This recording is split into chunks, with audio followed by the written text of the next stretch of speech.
Sekuquba umsindo nge-albhamu entsha esihlabani somculo uMaskandi, uKhuzani Ndlamlenze umfokampungase ngenibelele ngiphinde futhi nginamukele kule channel ehamba phambili nkezo mina uveze ngentuthuko ngakho malo bathi ilaspo namagumede mhlawumbe uma kuthi usemusha la ekhaya ngizophinde ngicela uqiniseke ukuthi uyasubscribe ungakhohlwa ukukhomenta nokulike kanjalo futhi ke nokushare okukhona okukhulu kunakho konke. Sekuquba umsindo nge-albhamu entsha esihlabani somculo uMaskandi uKhuzani Ndlamlenze Mpungose kunomculi nomlandeli esebekhala ibhadi ngayo abezindaba lapha bathola ukuthi kunomculi owasenkandla othi uthathelwe waveve emuva kokuzinhlamvu zengoma kaKhuzani ethi uMQHELE NETHAWULA zifana nse nezakhe umzabeleni indaba ombatha wasesigodini saseqhudeni enquthu uthe kumcasule kakhulu ukuze uKhuzani ecula izinhlamvu ezisengomeni yakhe esihloko sithi lasuka lahlala. uNdaba uthe ingoma kwi-albhamu yakhe eyayikhipha ngaphambi ngonyaka ka-2019 eyayithi ngiyinquthu ngingedwa. i-albhamu kaKhuzani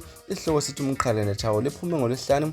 uNdaba uthe bayazana kakhulu banoKhuzani futhi bake bahlangana e-studio ensukwini ezedlule bazincokolele njengomkhaya ngoba ubengazi ukuthi kanti udla amandla akhe kufana yonke into ke izitsimbi nokujika laphana amakhona kuyena laphana. Ngakho-ke ufuna ukwazi ukuthi bekuyini inhloso yakhe ngoba njengoba ungumculo ongaziwa uzothi ufuna ukukotela ngaye kusho lo mculi lona okuthiwa laphana uthathelwe uKhuzani ingoma. Ebuze kuKhuzani ngalolu daba uthe uNdaba unephutha ngoba ingoma ingeyakho uyithathe kumvumo wasemakhaya kuwona owamuntu la mvumo lana mhlambe baningi basozovela ngoba umvumo owaziwayo lapha ucishe ke ufana nalona uthi usungazi umshaye usungazi umbeka isandla ufuna futhi ukubhalwa ephepheni kuphawula lapha uKhuzani Ndlamlenze umfokampungase. uNdaba uthi unamanga uKhuzani futhi kuyamcasula kakhulu lokho akushoyo ngoba ingoma umvumo ayibizwa kanje nalona uthathe ingoma yakhe njengoba injalo. uKhuzani ke uphendule wathi akabuza uNdaba ukuthi nocela zimniki wayithatha kuyena naye ubuza ukuthi ngoba ukhona bathi ngekacela ku-Facebook lapha uzama ke ukukhombisa ukuthi abanye bathi ekacela uzozama